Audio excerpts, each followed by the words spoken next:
오늘 우리에게 말씀을 증언해 주실 분은 정종훈 목사님이십니다. 코로나19 시대의 그리스도인이라는 제목으로 말씀 선포해 주실 때 우리 모두 하나님의 뜻을 새롭게 깨닫는 귀한 시간이 되기 바랍니다.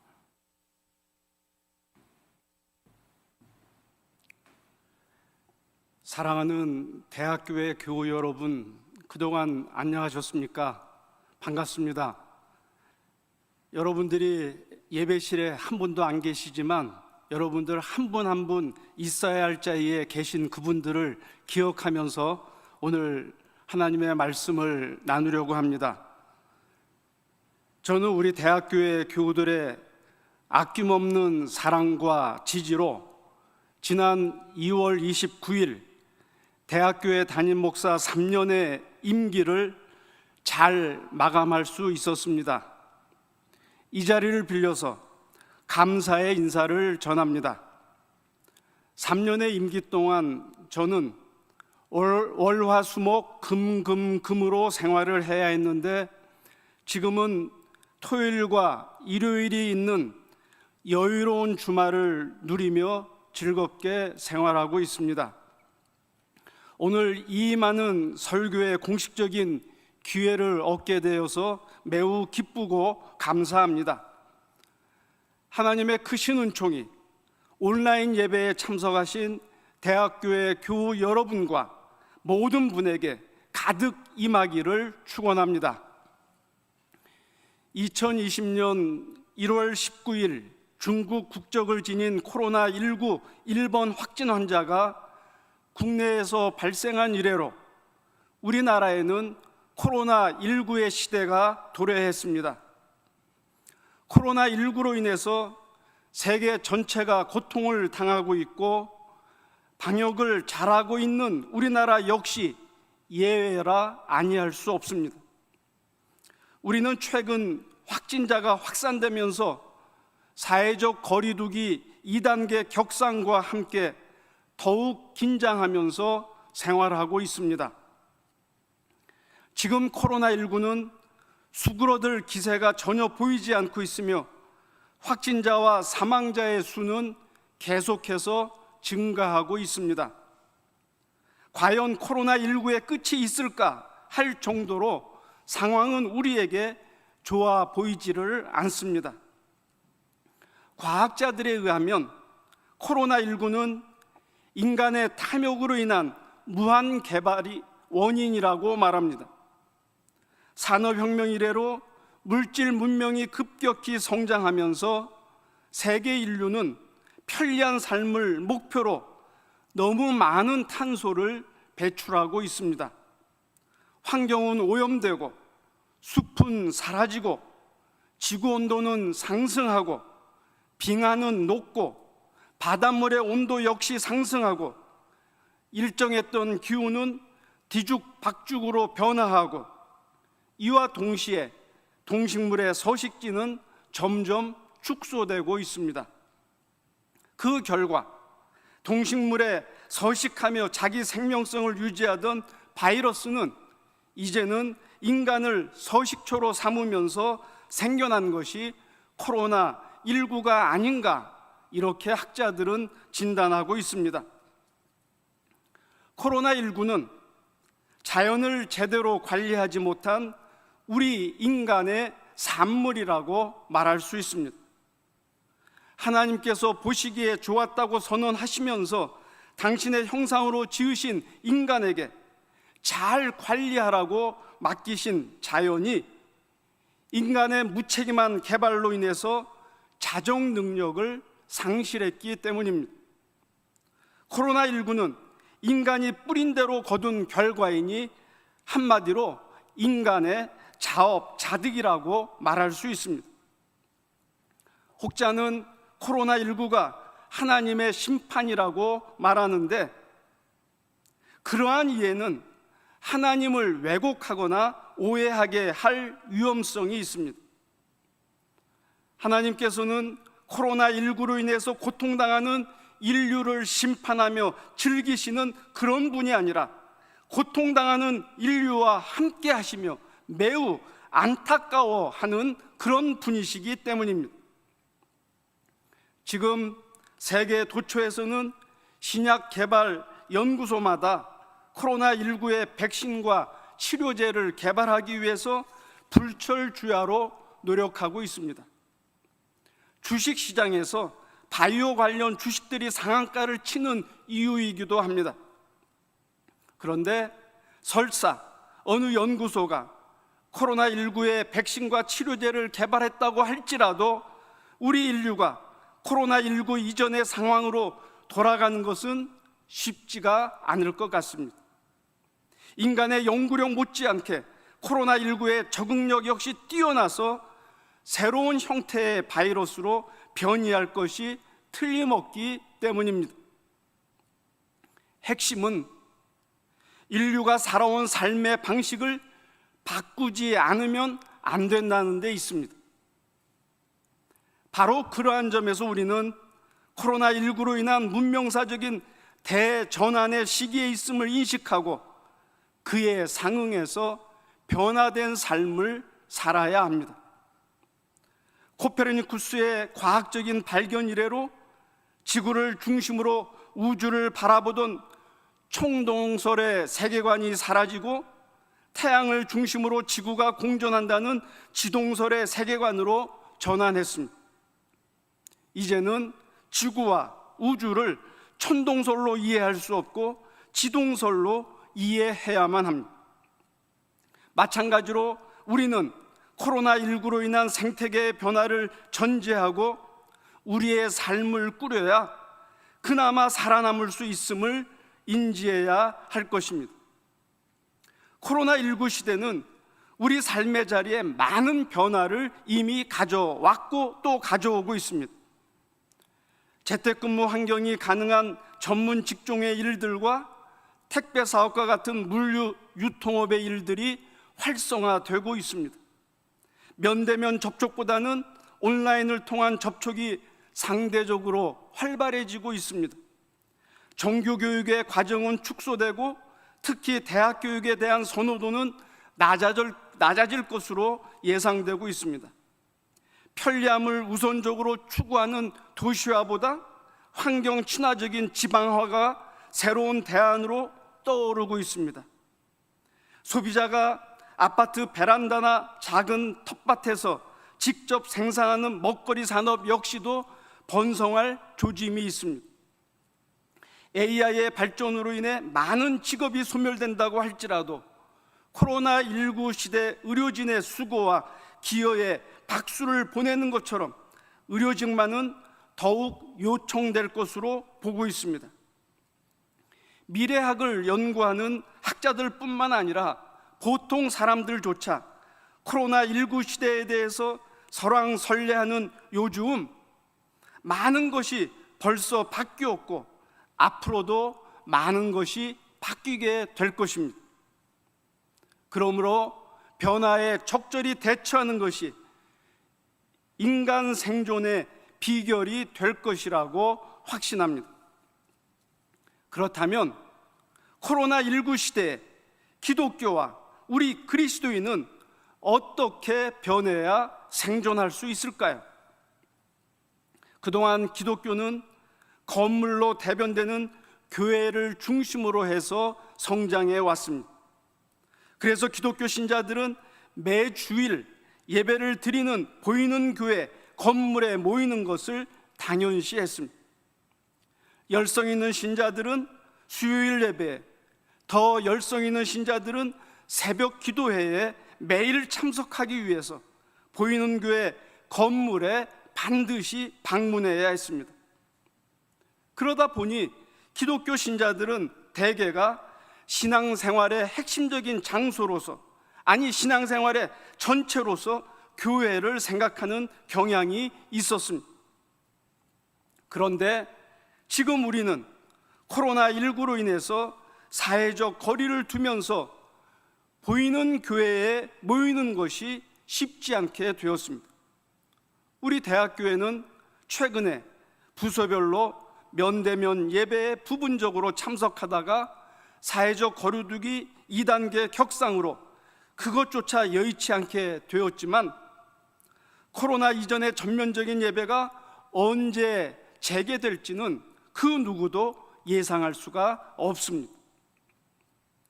그렇다면 기독교 신자들이 온라인 예배를 드린다고 해서 자기 신앙의 정체성을 상실하게 될까요? 아닙니다. 기독교 신자들이 보이는 교회에 모이지 않는 것이 신앙의 약화를 가져올 위험성이 있는 것은 사실이지만, 그렇다고 기독교 신자들이 자신의 신앙적 정체성을 포기하게 될 것이라 볼 수는 없습니다. 초대교회를 보면 교회는 보이는 건물을 지칭했던 것이 아니고 예수를 그리스도로 고백하는 사람 그 자체를 의미했습니다. 당시 세상의 보통 사람들은 자신들과 구별되는 그리스도인들을 칭찬하기 위해서 그리스도인이라는 별명을 붙여주었고, 그들의 모임인 교회 역시 사회적인 약자들에게 기쁨과 소망을 주는 사람들 모임 그 자체로 이해했습니다. 그러므로 코로나19 시대의 우리 그리스도인은 머리 대신 예수 그리스도의 가르침을 따라서 살아가는 예수의 몸으로서 우리 자신이 소중한 교회라는 사실을 명확히 인식해야 할 것입니다. 건물 중심의 교회는 매주 일요일에 보이는 교회의 예배 의식에 참여하는 것이 하나님께 드리는 예배의 전부인 것처럼 오해하게 만드는 그런 경향도 있었습니다. 한국 교회는 주일 성수를 매우 중요한 교회의 전통으로 이어오고 있습니다. 신앙의 다른 측면은 설사 양보한다고 하더라도 일요일 11시 보이는 교회에서 드리는 주일 예배만은 반드시 지켜야 한다는 그런 전통입니다.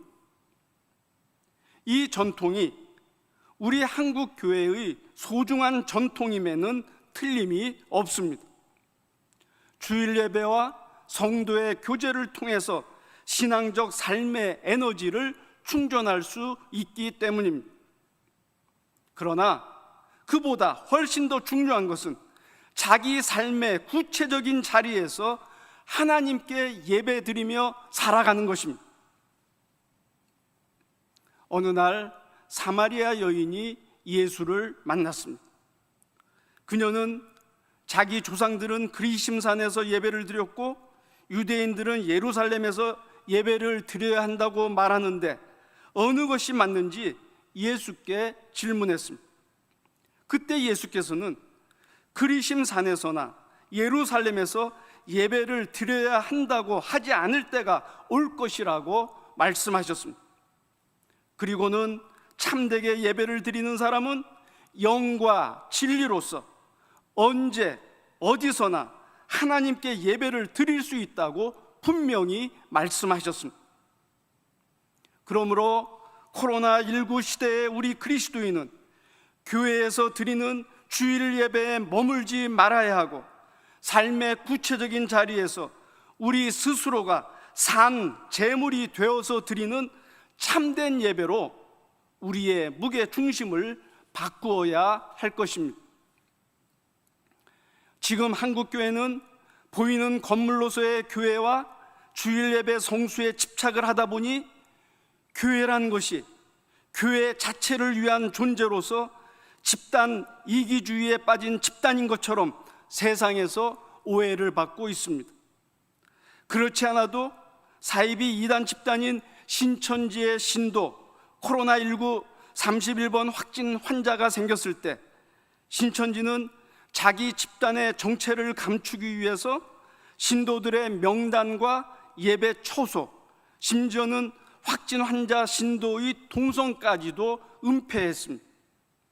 이로 인해서 일반 시민들은 사이비 이단 신천지의 거짓된 정체와 사회적인 역기능을 알게 되었지만 하여튼 신천지는 말도 안 되는 찌꺼리를 했던 것입니다.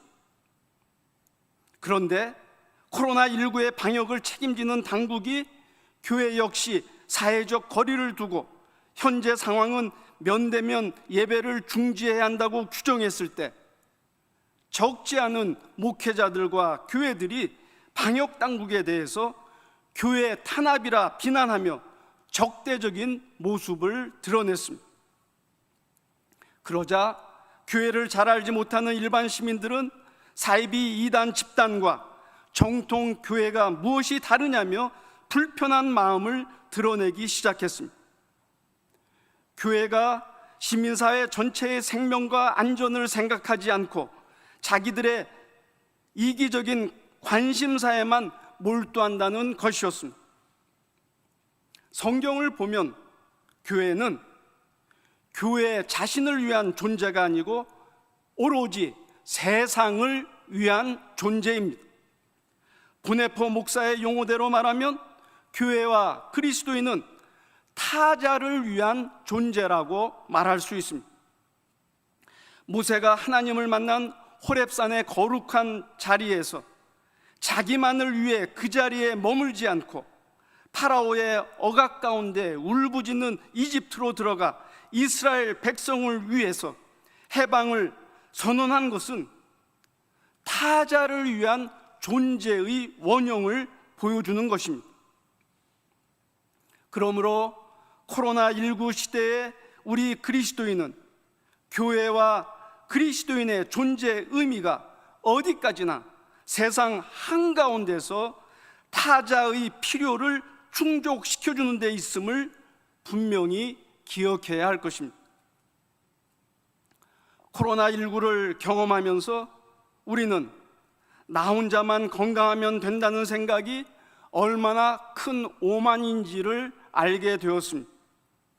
다른 사람이 코로나19에 감염되어 확진 환자가 되면 그 사람으로 인해서 나 역시도 감염될 수 있기 때문입니다. 혹시라도 내가 코로나19에 감염되어 확진 환자가 되면 나로 인해 나의 가족과 친구와 친지들까지 기하급수적으로 감염이 확산될 수 있기 때문입니다. 코로나19 시대에 연세의료원의 원목실장 겸 교목실장의 보직을 감당하는 저로서는 가족들에게 엄청난 스트레스를 주면서 생활하고 있습니다. 저나 저의 가족 중 누군가 코로나19에 감염되면 그 자체가 문제인 것은 틀림없지만 더 큰 문제는 저나 제 가족의 감염이 세브란스 병원의 정상적인 진료에 어려움을 줄 수 있겠다는 이유 때문입니다. 그래서 가족들에게 어디 함부로 나돌아다니지 말아라, 마스크를 꼭 해라, 모임을 자제해라, 일찍 들어와라 끊임없이 잔소리를 하기 때문에 특히 딸아이가 매우 불편해합니다. 그러나 우리는 너와 나, 우리 모두의 생명을 위해서 불편함을 감수하는 것이 당연하다고 생각해야 할 것입니다. 어느 날 예수께서는 산에서 제자들에게 기도하는 법을 가르쳐 주셨습니다. 예수께서는 하나님을 나만의 아버지로 호칭하지 않으셨고 우리 모두의 아버지라고 호칭하셨습니다. 나에게만 필요한 양식을 구하라고 하지 않으셨고 우리 모두에게 필요한 양식을 구하라고 하셨습니다. 나의 죄만 용서해달라고 하지 않으셨고 우리 모두의 죄를 용서해달라고 하셨습니다. 나만 시험에 들지 않게 해달라고 하지 않으셨고 우리 모두가 시험에 들지 않게 해달라고 하셨습니다. 이처럼 우리가 신앙하는 기독교 신앙의 핵심은 나만 구원받으면 되는 것이 아니라 우리 모두가 함께 구원을 받아야 한다는 데 있습니다. 그러므로 코로나19 시대에 우리 그리스도인은 자신의 신앙이 자기만을 위한 신앙이나 자기 가족만을 위한 신앙이 되어서는 안 된다는 것, 공동체 전체를 위한 신앙으로 보편선을 실현하는 신앙으로 특히 모두의 풍성한 생명을 증진하는 신앙으로 나아가야 한다는 사실을 언제나 견지해야 할 것입니다. 끝으로 코로나19 시대를 사는 우리 기독교 신앙의 근본인 복음의 진리와 사랑의 자유를 추구하며 예수 그리스도의 십자가와 부활을 삶에 체화시키며 살아가야 할 것입니다. 하나님의 진리는 하나의 틀 안에 도구마로 고정될 수 없습니다. 보수도 진리의 일부분이고 진보도 진리의 일부분입니다. 보수와 진보가 서로를 상호 보완해야 전체적인 진리에 가까이 나아갈 수 있습니다. 어느 한쪽만 진리라 주장하며 외골수가 되지 말아야 합니다. 우리는 하나님의 무한한 진리 앞에서 우리의 아집과 편견으로 가득 찬 마음을 비워내야 합니다. 오늘 로마서 12장 말씀처럼 사랑은 악한 것을 미워하고 선한 것을 굳게 잡는 것입니다. 거짓이 없는 것이며 서로에게 다정한 것이며 먼저 상대를 존경하는 것입니다. 사랑은 다른 사람의 필요한 것을 기꺼이 공급하고 나그네인 손님들을 환대하는 것입니다. 기뻐하는 사람들과 함께 기뻐하고 우는 사람들과 함께 우는 것입니다. 우리가 이런 사랑을 억지로 해야 한다면 종이 되는 것이지만 자발적으로 하면 자유인이 되는 것입니다. 예수께서 예루살렘에 가서 십자가를 질 것이라고 예고하셨을 때 베드로가 절대로 안 된다고 하자 예수께서는 베드로를 향해서 가차없이 꾸짖으셨습니다. 사탄아, 내 뒤로 물러가라. 너는 나에게 걸림돌이다. 너는 하나님의 일을 생각하지 않고 사람의 일만 생각하는구나. 그렇습니다. 기독교의 복음은 십자가와 부활의 변증법 가운데 있습니다. 십자가 없이 부활은 결코 없습니다. 그러나 부활의 소망 없이 십자가의 자리로 기꺼이 나아가는 것 역시도 어렵습니다. 예수께서는 부활의 소망을 갖고 계셨기에 십자가로 당당히 나아갈 수 있었습니다. 베드로는 부활의 소망이 없었기 때문에 십자가를 외면할 수밖에 없었습니다. 코로나19 시대가 어찌 보면 우리에게 절망처럼 보입니다. 그러나 내가 너와 함께 하겠다는 하나님의 약속을 붙들고 부활을 소망하며 사랑을 실천하는 십자가의 자리로 나아가겠다고 하면 바로 그때 우리 한국교회는 아직 기회가 있다고 말할 수 있을 것입니다. 그러므로 코로나19 시대의 우리 그리스도인은 복음의 진리를 수호하고 자발적으로 사랑을 실천하는 자유인으로 거듭나야 할 것입니다. 부활을 소망하는 가운데 자기를 부인하고 지금 여기에서 감당해야 할 사랑의 십자가를 지고 주님의 가르침에 기꺼이 순종하면서 살아가야 할 것입니다. 사랑하고 존경하는 대학교의 교우 여러분, 코로나19 시대라고 해서 우리 신앙의 본질이 달라지는 것은 결코 아닙니다. 우리의 외형적인 삶의 환경과 조건에 많은 변화가 생길지라도 우리의 신앙은 하나님께서 우리에게 기대하시는 것으로부터 출발해야 하고 예수께서 우리에게 가르치신 것에 순종하는 것으로 꽃피어나야 합니다. 중세시대의 구태를 떨쳐버리고 교회 개혁운동을 전개할 때 자주 인용하던 라틴어가 아트 폰테스라는 말입니다. 이 말은 근원으로 돌아가자는 의미를 지니고 있습니다. 얼마 전 개최되었던 우리 대학교의 전교인 수양의 주제가 Back to the Basic이었습니다. 기본으로 돌아가자는 것인데 아트 폰테스의 동일한 맥락에 있다고 말할 수 있습니다. 이제 우리는 코로나19 시대를 직시하며 나부터 진리의 근원인 하나님의 말씀으로 돌아가는 것, 나부터 신앙의 기본인 사랑에서 시작하는 것을 시도해야 합니다. 나는 너로 인해 존재하고 너는 나로 인해 존재하며 너 없이는 내가 없고 나 없이는 네가 없다는 우분투의 정신을 지녀야 합니다.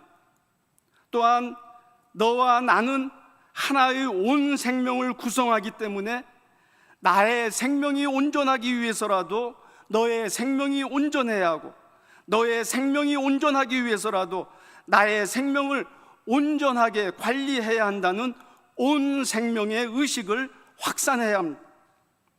그리고 우리의 이기심 때문에 자기를 포함하는 공동체를 부정하는 어리석음을 범하지 말고 우리 모두의 풍성한 생명을 위해서 사랑의 공동체를 세우는 일에 앞장서야 할 것입니다.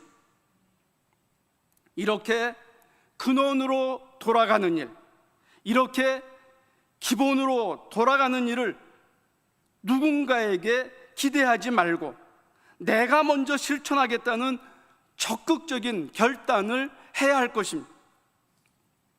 우리 모두 코로나19 시대를 건강하게 살아가는 참된 그리스도인이 될 수 있기를 살아계신 예수 그리스도의 이름으로 축원합니다. 아멘. 이제 주신 말씀을 기억하면서 조용히 기도하시겠습니다.